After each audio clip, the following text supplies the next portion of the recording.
Bayangkan sebuah desa dengan 5 rumah yang ada di situ. Para penduduk desa ingin menghubungkan rumah-rumah mereka dengan suatu jalan. Setiap calon jalan punya biaya pembangunan yang berbeda-beda. Tujuannya adalah untuk menghubungkan semua rumah dengan biaya seminimal mungkin, tanpa membuat jalan memutar atau jalan yang tidak perlu. Nah, algoritma greedy ini bekerja seperti kontraktor yang tidak sabaran. Di setiap langkah, ia akan selalu memilih untuk membangun jalan dengan biaya paling murah saat itu, tanpa terlalu memikirkan rencana jangka panjangnya. Oke, sekarang kita mulai simulasikan. Jadi, kita akan ambil kos satunya dulu. Rumah pertama ke rumah kedua dan rumah pertama ke rumah ketiga, itu kos jalannya itu adalah 1. Maka kita akan bangun jalan itu. Kemudian rumah kedua ke rumah kelima, itu kos bangunnya adalah 2. Maka kita akan bangun di situ. Kemudian kos tiganya ada rumah 5 ke rumah 1. Tapi rumah 5 dan rumah 1 itu sudah dihubungkan dari rumah 1 ke 2 dan 2 ke 5. Jadi kita hapus.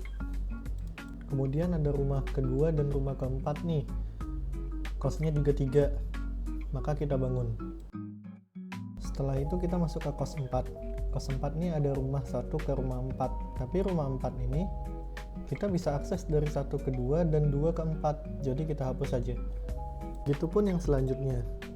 Semuanya sudah bisa kita akses. Misal 3 ke 4 kita bisa 3, 1, 2, 4 dan sebagainya. Nah, apa yang kita simulasikan dan lihat tadi itu merupakan algoritma Kruskal. Algoritma Kruskal sendiri adalah algoritma yang istilahnya rakus, atau nama lainnya adalah greedy algorithm. Artinya, dia membuat pilihan terbaik yang tersedia pada saat itu juga, tanpa memikirkan konsekuensi jangka panjangnya. Harapannya, serangkaian pilihan yang terbaik ini akan menghasilkan solusi terbaik secara global. Seperti yang tadi kita lakukan dalam membangun jalanan-jalanan yang menghubungkan desa-desa ini. Kita mengambil kos yang paling murah terlebih dahulu, yaitu kos 1. Kemudian baru lanjut ke kos 2 dan kos 3.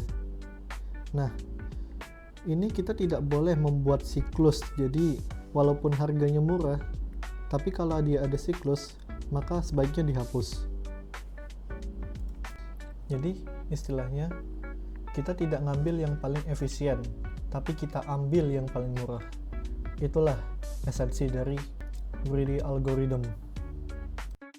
Nah, jumlah edge-nya atau jalannya akan lebih sedikit, akan 1 lebih sedikit dari jumlah desa yang kita buat atau node-nya. Nah, untuk kompleksitas waktunya sendiri, algoritma Kruskal memiliki kompleksitas waktu yaitu Big O, E, log E, di mana E adalah jumlah edge yang bisa kita bilang jalan di sini di desanya. Selanjutnya akan saya jelaskan sedikit tentang algoritma prim. Nah, algoritma prim sendiri tidak persis sama dan kompleksitasnya juga berbeda, yaitu Big O, E, log V. V itu adalah node-nya. Algoritma prim itu kita lihat 1 ke 2 itu kosnya 1, 1 ke 4 itu kosnya 4, 1 ke 5 itu kosnya 3, dan 1 ke 3 itu kosnya 1. Kita pilih 1 yang paling murah, yaitu 1 ke 2. Maka kita sambungkan 1 ke 2.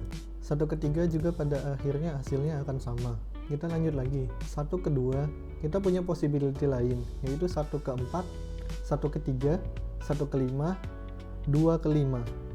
Kita pilih dari situ yang mana yang paling murah. Tentu saja 1 ke 3. Maka kita akan membuat jalan di 1 ke 3. Nah, begitulah algoritma prim.